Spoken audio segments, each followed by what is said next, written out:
Imagine a prison where silence is your only shield, where words you spoke betray you, and the walls whisper threats of burning flesh. This is a report by Brian Evenson, a 2016 labyrinth of doubt and dread, narrated from the shadows of my haunted crypt.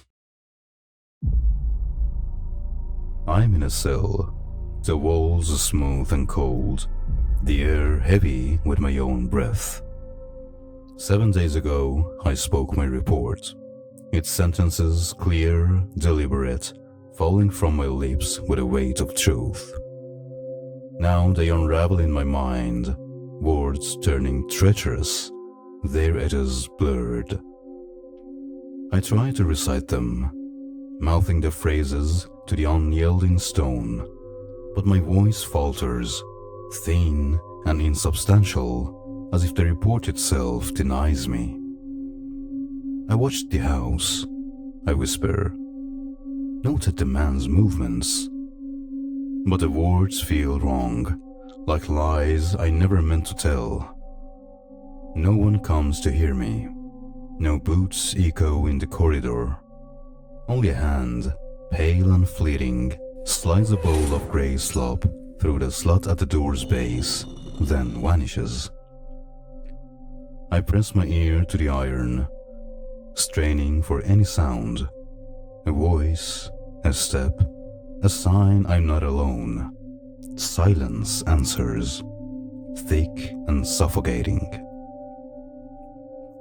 I pace the cell, 6 steps by 4, my glasses slipping down my nose, their lenses scratched. The report haunts me, its clarity gone. Did I say too much? Too little? I see their faces, the ones who hurt me, expressionless, before the sack swallowed my sight and I woke here, head throbbing, throat raw. I shouted at first, when the dark was new. A mistake! I cried, pounding the door until my fists bled. Voices hissed from the cells around me, low and urgent. Hush, or you'll bring worse. I didn't listen.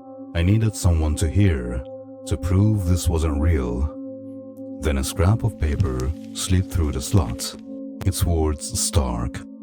Hush, or we shall burn the soles of his feet. I stared at it, my breath catching. He's? Who is he? A friend? A stranger? Why should his pain silence me?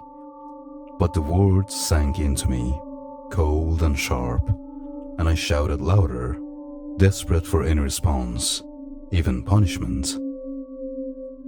The response came, not for me, but for him. A door clanged open in the cell to my left, and screams tore through the wall, raw and guttural.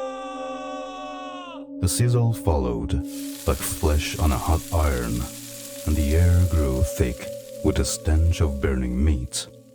I gagged, pressing my hands to my ears, but the man's cries burrowed into me, breaking into groans, then silence. My feet tingled, as if they sensed their own fate. I sank to the floor, rubbing my soles, picturing him, short, nervous, glasses like mine, now shattered. Was he someone I knew? A brother? A father? Or no one at all? The ambiguity was a blade, cutting deeper than any truth. I stopped shouting, but the tingling in my feet didn't fade. I whispered to the wall, "Who are you?" No answer came, only a faint groan, then a curse, low and bitter. I pressed my ear to the stone, straining for more, but the silence returned, heavier now. My mind spun, replaying the report. I was to observe a house, a man's comings and goings. A blue car pulled up, the man entered, then fled, his shirt soaked in blood, collapsing by the curb. 2 others merged, one tampering with the car, but I didn't report them. Was that my sin? The omission feels like a weight, but I can't be sure. Their faces were blank, their eyes unreadable, before the sack took me.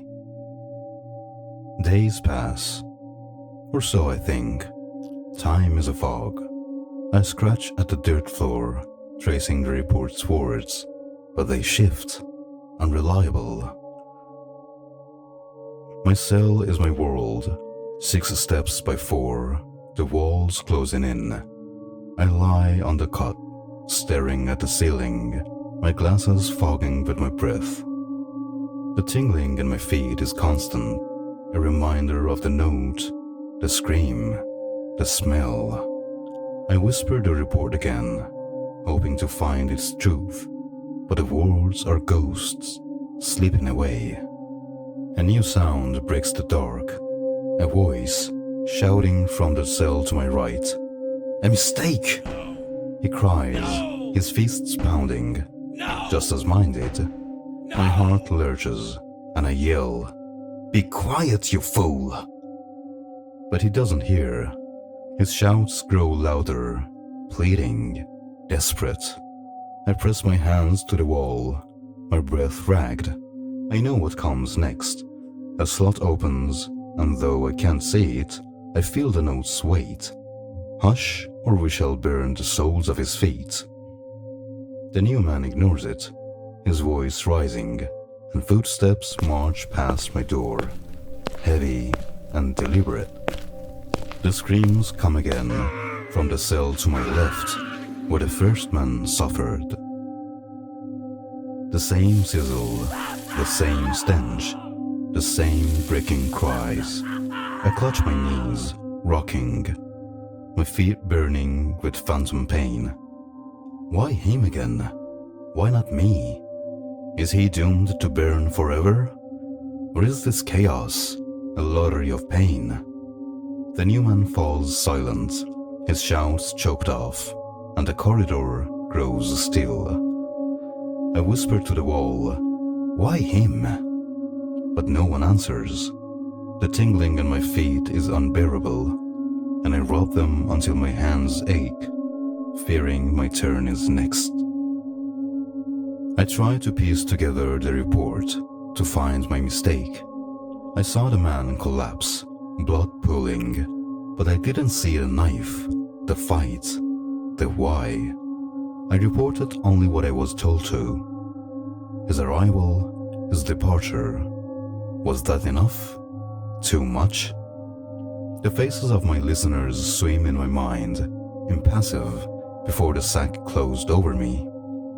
I scratch at the dirt, writing their names. Nobody, everybody, but they mean nothing. My glasses slip, and I push them up, the lenses blurring my view. On what I call the 6th day, a new sound pierced the silence, a tapping, faint but deliberate, from the cell to my left. 2 quick taps, one slow, then a strange, syncopated rhythm. Not Morse, but alive. I freeze, listening, my heart pounding. It's a signal, a threat to someone else. I grab my glasses, their frames bent, and tap the pattern to my door, mimicking the sound. The rhythm spreads, cell to cell, a chain of unseen hands passing it down the hall. It's the closest I've come to touch to life. I tap again, joining the chain, my glasses clicking against the iron. The sound moves forward, then back, but no reply comes. I scratch the pattern in the dirt, tracing its shape, seeking its meaning. Is it a plea, a plan, or a guard's trick luring us into hope? I tap once more, but the chain is silent now, the rhythm gone. I sit in the dark, my glasses in my hand, the lenses catching the faint light from the slot. The report circles in my mind, its words a trap I can't escape. Did I betray someone? Myself? I don't know. I lie on the cot, the tingling in my feet a pulse, a warning. The note's words echo. Hush, or we shall burn the soles of his feet. I rub my soles, imagining the fire, the scream, the smell. The man next door groans, or maybe it's the wind, or my own voice. I whisper the report, but it's gibberish now, a language I no longer speak. The walls seem closer, the air thinner, my glasses fogging as I breathe. I don't know if it's the 8th day or the 80th. Time is a lie, a trick of the cell. I hear a body thrown into a cell, the thought of flesh on stone, and I wait, braced for the cycle. Shouts, screams, burning. The new prisoner is silent, or maybe I'm too far gone to hear. My feet itch, as if they know their turn is coming. I rub them, whispering, hush, hush, to myself, to the walls, to the report that betrays me. The report is all I have, and it's nothing. I was to watch a house, a man, a car. I saw blood, death, but I spoke only of movements, arrivals, departures. Was that the lie? The truth? The faces of my listeners were empty, their hands quick with the sack. I scratch at the dirt, writing the report's words, but they shift, unreliable, like the tapping, like the screams. The world beyond, guards, prisoners, reality, feels false, a state of shadows and whispers. I lie on the floor, staring into the dark, my glasses beside me, their lenses scratched and useless. The tingling in my feet is a heartbeat, a countdown. I whisper the report one last time, but it's gone, dissolved into the cell's silence. I wait for the slot, the note, the fire, or nothing at all. The walls watch, the report waits, and I'm nothing but a voice, lost in the dark. My report, my words, were they the key or the lock that caged me? The tappings silent, the screams faded, but the cell holds me still. What lies beyond? A world or a void? Dare to face the next nightmare with me? Subscribe and ring the bell to stay cursed. Tell me in the comments, what's the report's secret and whose feet burn next?